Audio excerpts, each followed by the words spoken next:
You wake up with no fire. You scroll your phone in bed. You sip coffee while half dazed, replaying regrets over text threads and news headlines. Your muscles are soft. Even your breath feels damp. You tell yourself you're tired, but that's a lie. You're not tired. You're comfortable.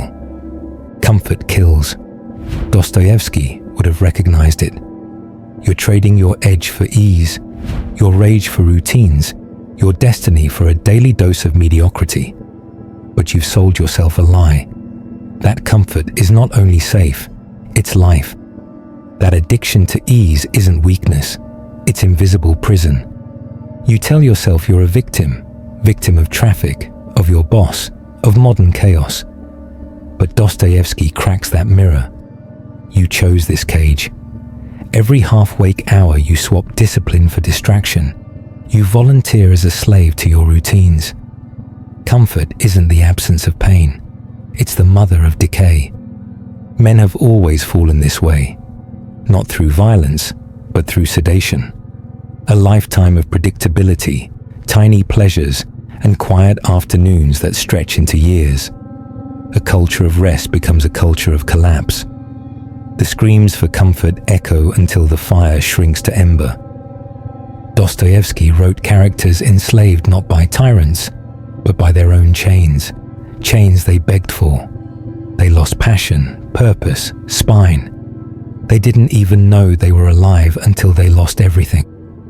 And then their apocalypse began, not on the battlefield, but in the mind. You think this isn't you? Doubt creeps in. Not me, you whisper.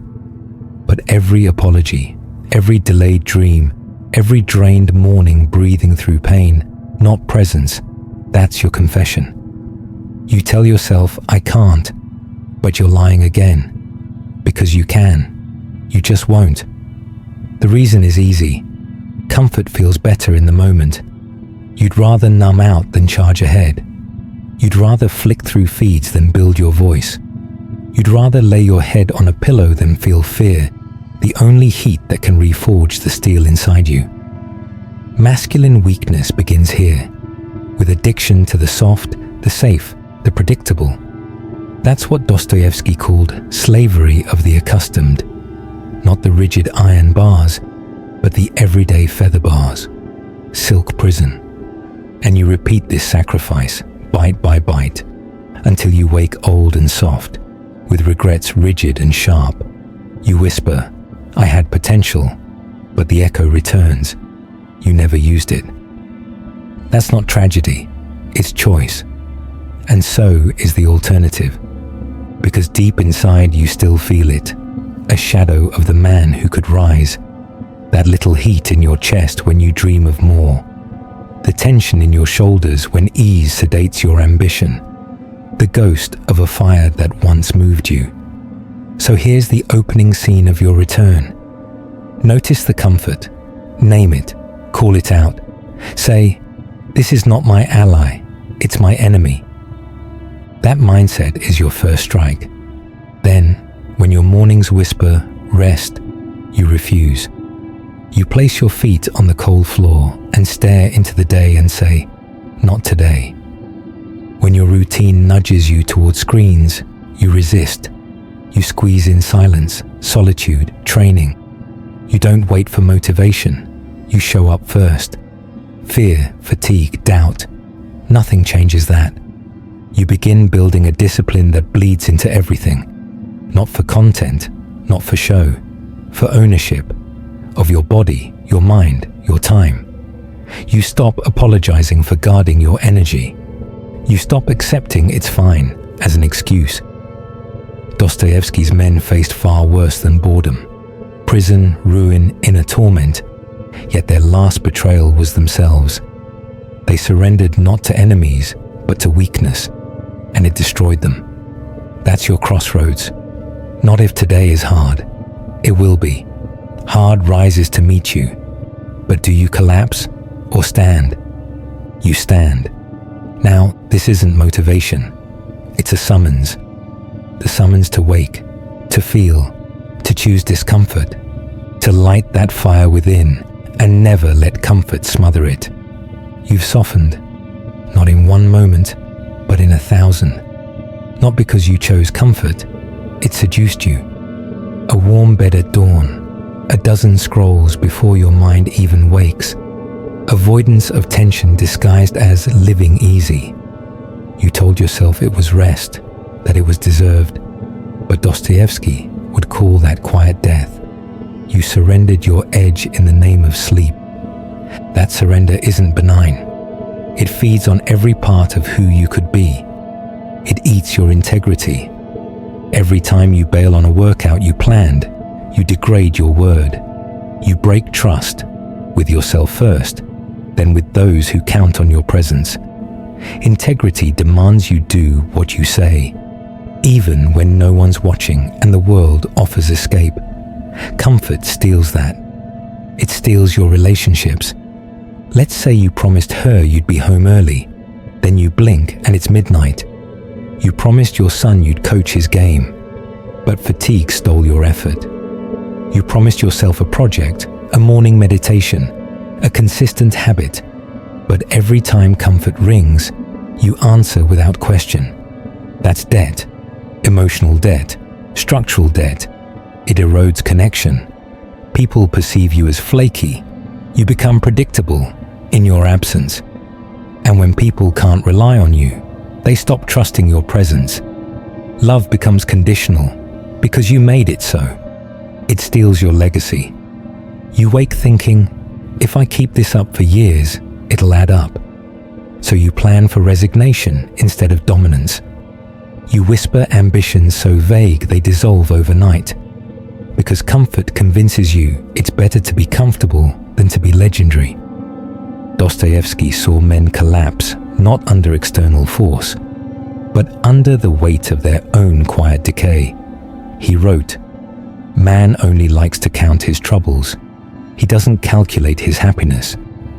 You don't measure the days wasted in soft silence. You mark the heartbeats lost to stagnation. But deep down, you know. And that knowledge, it's your breaking point. You can't outrun that gnawing sense that you're slipping, that your value isn't compounding, it's evaporating behind inertia.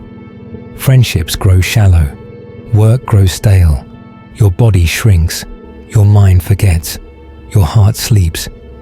Yet you also feel a spark when you consider fighting back.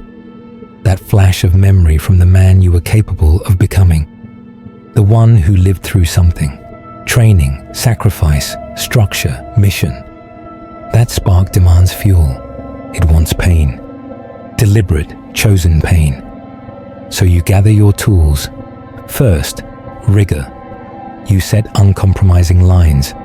The alarm rings at 5, no excuses. You train before screens. You write before notifications. You speak the truth even when it fractures comfort. Second, exposure. You chase situations that stoke fear. Public speaking, hard conversations, cold showers, demanding tasks. You let fear sharpen your mind. You let vulnerability teach you strength. Third, ownership. You say what you mean and mean what you say. No couch agreements, no vague plans. If you commit, commit fully. No caveats, no passive notes. You act like a man who owns himself. You're shifting from ghosting your life to governing it. Each morning you rise, each moment you refuse the pad of ease. You recoil comfort's nozzle. You build resilience. You collect small victories. You pause excuses. You intercept regret. And every time you do, you pick back up your humanity, your power to create, to endure, to connect deeply without caving. Because Dostoevsky's message isn't nostalgia, it's ignition. He viewed human beings as beings of action. They don't ascend through thought, they ascend through chosen suffering. Only fire can forge steel. In real life it works like this. You show up to work alive, not apathetic. You demand quality in every email, decision, design. You refuse to mail it in. You speak truth when spin is cheaper. You push through deadlines not for recognition, but for self-respect. You show up in relationships. You mean what you say. You don't fold just to avoid friction. You hold presence when they need clarity, not when they feel soft.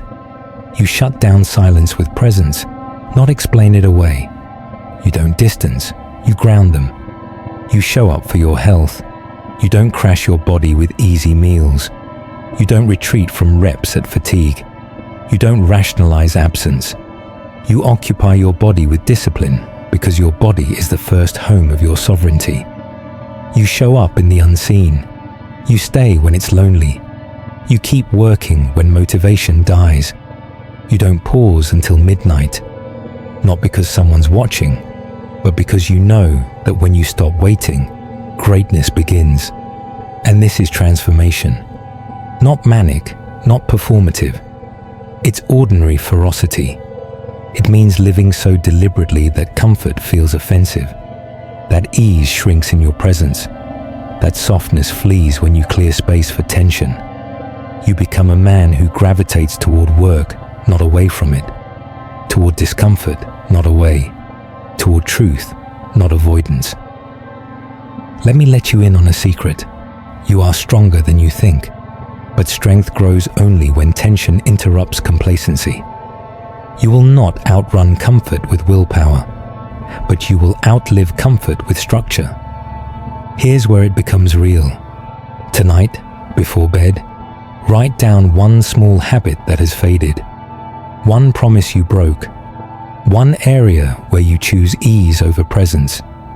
Tomorrow, you reclaim it, even if it's a single push-up before breakfast, even if it's resisting your phone, even if it's saying the harder conversation, calling back when you didn't feel like it, grounding them instead of comforting them. Rebuild that muscle. Rebuild yourself. Do it daily, fiercely, indefinitely, because this isn't a phase. It's the resurrection of your manhood. Comfort kills, but you don't have to let it win. There is still heat in your chest. There is still mission in your blood. There is still fire in your hands. Dostoevsky didn't write about comfortable heroes. He wrote about men pushed to the edge and dared to stand. You're still here. That tells me you haven't given up. So don't. Comfort is teetering on your shoulder, whispering that you don't have to push anymore, that you've done enough, that you deserve a break. That edge you once felt, it's gone soft now, rusting in stillness. But this moment is your final chance to reverse the rot. This is where you either resign yourself to a life of concession, or you reforge the chains you've broken into the structure of your becoming. You feel it already, that tide inside you, crushing your calm, reminding you that you were never meant to coast. You were meant to evolve, to sacrifice, to leave behind something bigger than yourself. Institutionalizing discomfort isn't theoretical, it's a lifestyle. Waking up when the world pulls blankets over your code. It's training in ragged silence. It's shouting your truth when comfort demands retreat. It's breathing through pain so clarity can rise. It's discipline before desire, and there is always desire for ease. But you don't meet it with compromise anymore. You meet it with presence. This is how you re-brick your soul. Every morning you wake before dawn, not because you've earned rest, but because you've earned rescue from the ease that sacrifices you. You train your body during yawns, scarcity, and resistance. That fatigue becomes your forge. Your strength becomes the proof of sovereign sovereignty. Your mind sharpens through the written word, not the mindless scroll. You engage with texts that challenge, articles that cut through your assumptions, books that don't entertain but educate. You underline truths, take notes in the quiet of your room, and invite the disruption of paradigm shifts. You talk your brood when they're young. You show up really present. You read to them, coach them, sit through tantrums with calm. They will learn their own toughness in the mirror of your discipline. They'll see a man who sacrifices comfort to make legacy. That presence isn't just parenting, it's prophecy. You speak truth at work, not because you're rebellious, but because you care. When efficiency slips, when vision falters, you don't wait for permission. You fix it. You speak with clarity, no drama, no ego. Because mastery is quieter than excuses. You hold presence, not position. And soon, people respect the man, not just the title. Relationships deepen under this foundation. You know that softness has limits, that love without boundaries becomes entitlement. You commit to love but refuse to collapse. You hold her when she fights, but never fold so she wins a silence war. You protect peace, but not at the cost of values. You walk the walk of legacy, not for clout, but for lineage. You build threads of impact through community, mentorship, and work that outlast distraction. You live so that when you die, someone standing in your presence will hear your footsteps echo in their bones. This isn't sacrifice for sacrifice's sake. It's sacrifice for sovereignty. It's the understanding that a man only builds by giving up comfort daily. And something extraordinary happens when you do this for long enough. Comfort retreats. It stops crawling into your bones. Your body learns discipline. Your mind learns clarity. Your heart learns ownership. The small victories compound. Your face becomes harder in the mirror, not softer. Presence becomes more calming, not brittle. Even your rest becomes deeper, because you've eroded the noise that used to choke your system. Now life doesn't distract you as easily. Love doesn't devour you as easily. Tension lifts your energy rather than draining it. You're not just surviving, you're ascending. And your legacy, it starts here, in the ordinary. When you choose the hard path to superpower the next day, when you deny the comfort that would compromise your growth, when you fill silence with clarity instead of noise, when you speak truth instead of apologizing for living, when you lead without declarations because your presence already declares. You don't have to champion pain. You don't need to romanticize struggle. You just need to hold discomfort as a tool, not a trial. Because true masculinity isn't forged in the absence of pain. Neither is it reduced to emptiness of struggle. It's built in the rhythm of discomfort and ease. It's built into daily refusal of collapse and daily acceptance of challenge. And when you integrate that rhythm into your life, comfort stops being a ruler. It becomes a spectator. This is your legacy.